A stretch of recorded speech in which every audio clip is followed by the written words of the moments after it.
myself some boring underpants. I know.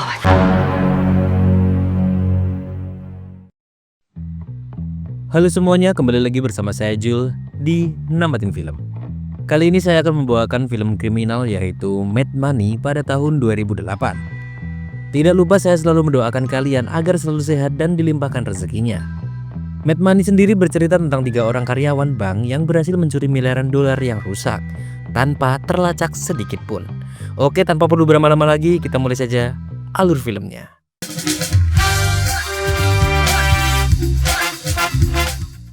Di awal film terlihat pasangan suami istri bernama Bridget dan Don sedang terjebak dalam krisis keuangan yang parah dengan hutang mencapai 4 miliar. Miliar, juta, ratus sekian. Anjay. Oke, balik lagi ke filmnya. Bahkan rumah mereka terancam dijual. Don kehilangan semangat bekerja dan enggan mencari pekerjaan baru. Sementara itu, Bridget tak berhenti memutar otak mencari cara mendapatkan uang yang banyak. Bridget mencoba melamar berbagai pekerjaan, namun selalu ditolak karena tidak punya keahlian khusus. Gelarnya kurang diminati, dan usianya sudah dianggap terlalu tua. Bridget akhirnya menerima saran untuk melamar sebagai petugas kebersihan di Bank Cadangan Federal, lembaga keuangan yang berfungsi menyimpan cadangan sekaligus mencetak uang sendiri. Setelah diterima bekerja, Bridget diajak untuk melakukan office tour. Dia masuk ke ruangan keamanan yang penuh dengan rekaman CCTV. Bridget terkejut melihat banyaknya tumpukan uang yang terus diawasi dengan sangat ketat. Setelah itu Bridget diajak ke tempat pemusnahan uang dolar yang rusak, di mana dia bertemu dengan petugas bernama Nina. Tumbuh lebih baik, cari panggilanmu. Oke, lanjut. Bridget semakin heran saat melihat uang yang rusak dihancurkan dengan sangat mudah dan tanpa rasa berat. Get the one by the desk there. Rencana liciknya pun mulai muncul dalam benak Bridget. Dia pun mulai menyelidiki bagaimana pergerakan uang di Bank Federal Cadangan. Saat sedang membersihkan ruang keamanan, Bridget melihat seorang petugas membawa kotak berisi uang rusak menuju tempat pemusnahan. Bridget pun mulai mencari orang yang bisa diajak bekerja sama dengan cara sok-sokan menjatuhkan uang. Kalau ada yang mengaku itu uang miliknya, berarti bisa diajak kerjasama. Namun sayangnya semua pegawai di sana selalu bersikap jujur dan tidak ada yang terjebak dengan trik tersebut.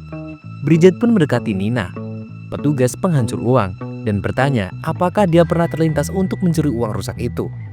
Nina dengan tegas menjawab bahwa dia tidak pernah berpikir untuk mencuri, apalagi dengan sistem pengamanan yang sangat ketat di sana, yang tidak pernah kebobolan sama sekali.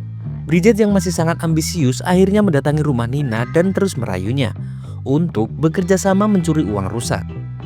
Awalnya Nina menolak keras, tetapi karena biaya pendidikan anaknya yang tinggi dan statusnya sebagai janda, dia akhirnya setuju.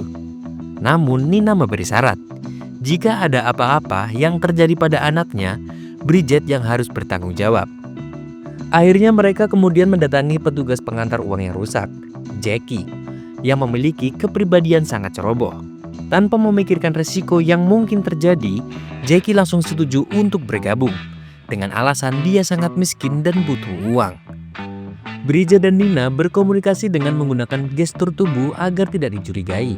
Karena Jackie yang paling ceroboh dan sering mengkhawatirkan situasi, mereka berdua memperingatkan Jackie untuk berhati-hati dan tidak membuat kekacauan. Aksi pencurian pun dimulai. Bridget membawa gembok yang sudah dia beli dan menyembunyikannya di sabuk besinya agar bisa melewati pemeriksaan dengan aman. Setelah itu, dia membersihkan ruangan tempat penyimpanan uang rusak yang masih kosong. Kemudian mengganti gembok lama dengan yang sudah ia beli. Selanjutnya Bridget yang berpapasan dengan Jackie memberitahu kode kotak yang tadi, yaitu 4937. Jackie kemudian bertugas mengambil kotak yang dimaksud dan mengantarkannya ke tempat pemusnahan. Sementara itu Nina diam-diam mengambil gembok asli dengan kode 4937 yang sebelumnya dicatat oleh Bridget dan membuangnya ke dalam tempat sampah toilet.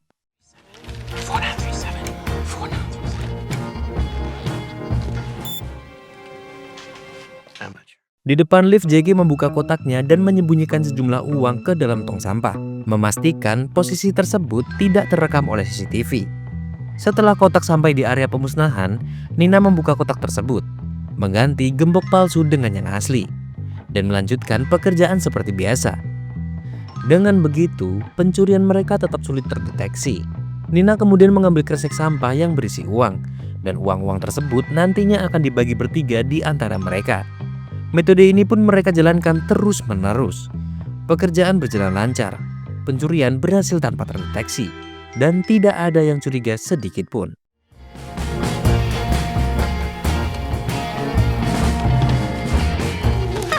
I gotta get myself some boring underpants. Setelah pulang kerja, mereka berusaha bersikap serileks mungkin. Namun, uang yang disembunyikan Jackie di celana dalamnya mulai terlihat sedikit. Bridget dan Nina pun saling memberi kode dengan mengangkat alis. Namun Jackie tidak paham dengan maksud dari isyarat tersebut. Nina pun terpaksa mengulur waktu dengan berbasa-basi mengobrol dengan petugas keamanan, Barry, yang ternyata juga tertarik pada Nina. Uhuy. Tiba-tiba datanglah seorang kepala keamanan yang bernama Glover. Ia datang bukan karena mencurigai sesuatu, melainkan hanya untuk mengambil ID card Bridget yang terjatuh. Jackie akhirnya sadar dan segera memasukkan uangnya kembali. Mereka pun pulang dengan selamat, membawa total uang sebanyak $91.000 yang setara dengan 1,3 miliar rupiah. Wow, amazing. Bridget pun menceritakan kepada Don bahwa mereka bertiga mencuri uang-uang rusak yang akan dimusnahkan. Jadi menurut Bridget, itu bukan mencuri, melainkan mendaur ulang. Don jelas tidak setuju karena itu adalah tindakan kejahatan besar. Namun Bridget merasa harus melakukan itu demi membayar semua hutang dan menyelamatkan rumah mereka yang akan dijual. Untuk mengamankan uangnya, Bridget memutuskan untuk mendepositkannya ke dalam bank. Namun Don mewanti-wanti agar tidak menaruh lebih dari $10.000 supaya tidak terlacak oleh pihak yang berwenang. Sementara itu, Nina langsung memindahkan anaknya ke sekolah yang lebih baik.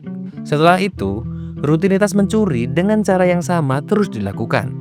Akhirnya rumah Bridget berhasil diselamatkan dan semua hutangnya pun sudah lunas. 6 bulan kemudian, mereka merayakan kehidupan yang lebih baik dengan sebuah pesta bersama pacar Jackie bernama Book. Meski awalnya mereka berjanji untuk tidak mencuri lagi, Bridget tetap merasa tergoda untuk melakukannya karena masih banyak kebutuhan dan keinginan yang belum tercapai. Nina pun mengingat perkataan orang tuanya, tumbuh lebih baik. Oke, maaf, itu udah ketiga kalinya. Nina pun mengingatkan bahwa pencurian tidak bisa dilakukan terlalu sering.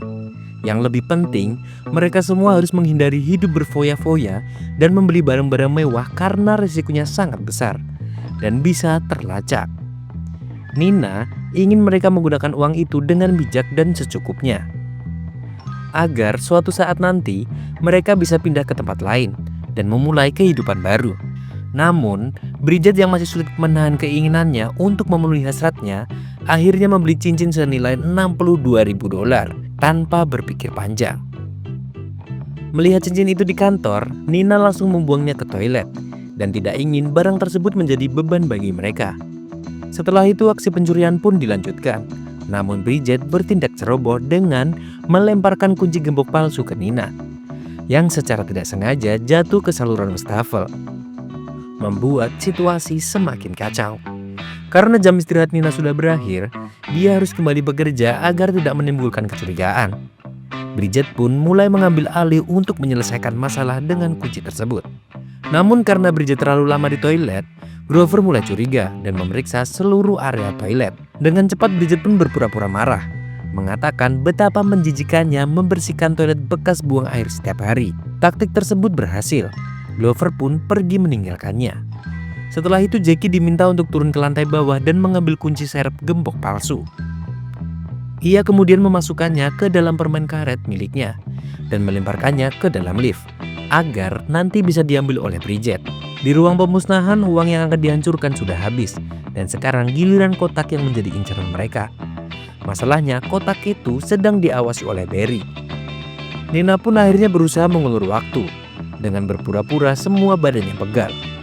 Namun karena terlalu lama, akhirnya dia terpaksa membuka gembok palsu. Tentu saja itu tidak berhasil, karena kunci yang ada adalah kunci asli, dan Barry akhirnya membantu membuka gembok tersebut. Untungnya, Bridget datang tepat waktu dan langsung melemparkan kunci palsu. Setelah gembok berhasil dibuka, Nina dengan ceroboh lupa mengganti gembok dengan yang asli. Dan kunci asli yang seharusnya digunakan malah tergantung di bawah. Tentu saja hal itu langsung terlihat oleh Barry. Saat Nina pulang, Barry sudah menunggunya dan menemukan uang yang disembunyikan di dalam bra Nina. Barry meminta Nina memberitahu komplotannya untuk menghentikan tindakan kriminal tersebut. Bukannya kapok, Bridget dan Jackie malah mendorong Nina untuk merayu Barry yang menyukainya. Berharap Barry mau bergabung dengan mereka. Lagi pula, Barry sudah gagal selama 7 tahun terakhir dengan Nina. Nina akhirnya datang ke rumah Barry bukan untuk merayu, tapi dengan niat tulus untuk mengenal Barry lebih jauh dan tentunya untuk mengajaknya bergabung. Karena uang yang mereka dapat bisa digunakan untuk biaya pengobatan ibunya yang sakit. Setelah Bridget meyakinkan Barry, akhirnya dia setuju untuk bergabung. Namun menolak untuk berenak-enak dengan Nina. Karena menurutnya Nina jauh lebih berharga daripada sekedar hubungan fisik. Gentleman, gokil. Nina yang mendengar perkataan Barry merasa terharu. Dan hubungan mereka pun semakin dekat. Pencurian pun dilanjutkan dengan uang disimpan di tempat yang sulit terlacak. Nina akhirnya bisa membeli rumah baru sementara Bob dan Jackie membeli motor dan camper van baru. Suatu hari pemeriksa bank federal bernama Richard datang menemui Glover dan memberitahu bahwa bank mereka telah dicuri. Richard menyebutkan bahwa dia tahu kehidupan Bridget yang sangat mewah, meskipun hanya bekerja sebagai cleaning service. Dia juga telah memantau kejanggalan tersebut selama sebulan. Namun Glover yang merasa tuduhannya tak berdasar mengusir Richard dari sana. Mereka semua akhirnya menyadari bahwa pemeriksa bank federal mulai curiga. Tetapi Nina mencoba untuk tetap tenang karena tidak ada bukti yang cukup kuat. Hingga akhirnya Bob mengungkapkan bahwa dia sempat mengeluarkan lebih dari $10.000 untuk trading saham. Tentu saja transaksi sebesar itu akan terdeteksi. Karena setiap transaksi melebihi $10.000 akan dilaporkan secara otomatis ke pihak berwenang. Namun Nina berpendapat bahwa transaksi Bob bukan bukti yang cukup kuat. Dan satu-satunya bukti yang dapat dijadikan pegangan adalah banyaknya uang yang mereka simpan di rumah masing-masing. Oleh karena itu mereka harus segera menghilangkan semua uang itu sebelum kepolisian datang dan menggerebek rumah mereka.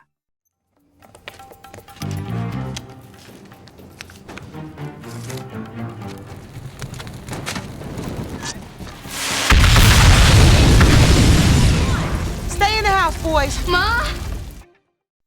Bridget terlihat diam-diam mengambil bajunya dan pergi. Sementara timnya yang baru saja berencana melarikan diri berhasil ditangkap oleh polisi. Polisi pun menginterogasi dan bertanya bagaimana pencurian itu dilakukan. Namun mereka semua terus mengelak. Namun ternyata Bridget tidak melarikan diri begitu saja. Ia pergi ke rumah tetangganya, seorang pengacara ternama bernama Brice, dan menyogok sejumlah uang yang sangat besar agar mau membantunya dalam kasus ini. Brice pun segera membela ke-6 kliennya dengan tegas bertanya, apakah ada bukti yang jelas bahwa klien-klien saya telah melakukan pencurian ini? Glover pun menjawab bahwa sistem di Bank Federal Cadangan sangat terjamin dengan pengawasan yang ketat sehingga tidak mungkin ada uang yang bisa dicuri dari sana. Mereka akhirnya dibebaskan, namun dengan satu syarat. Semua uang yang masih tersisa akan disita karena asal-usulnya tidak jelas. Ke-6 pencuri itu akhirnya keluar dari kantor kepolisian, memulai hidup baru tanpa uang seperser pun. Namun, 8 bulan kemudian, setelah mereka benar-benar lepas dari pengawasan, Bridget akhirnya menemui Nina dan Jackie di sebuah bar.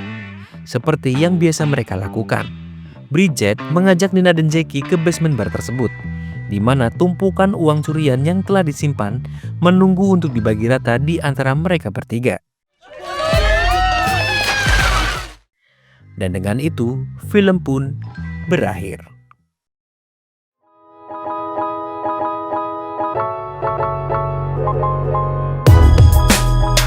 Terima kasih telah menonton, dan itu tadi film yang berjudul Mad Money pada tahun 2008. Ya, saya sendiri sih cukup tertarik dengan film ini karena film ini tentang pencurian pertama, dan itu yang kedua adalah ada unsur komedinya. Jadi saran saya adalah untuk menonton filmnya yang asli. Kalian bisa cari di mana gitu loh. Karena seru banget. Dan pelajaran yang bisa kita ambil dari video kali ini adalah tumbuh lebih baik, mencari panggilanmu jadi lebih baik dibanding diriku. Saya Jil undur diri dan sampai jumpa di video selanjutnya.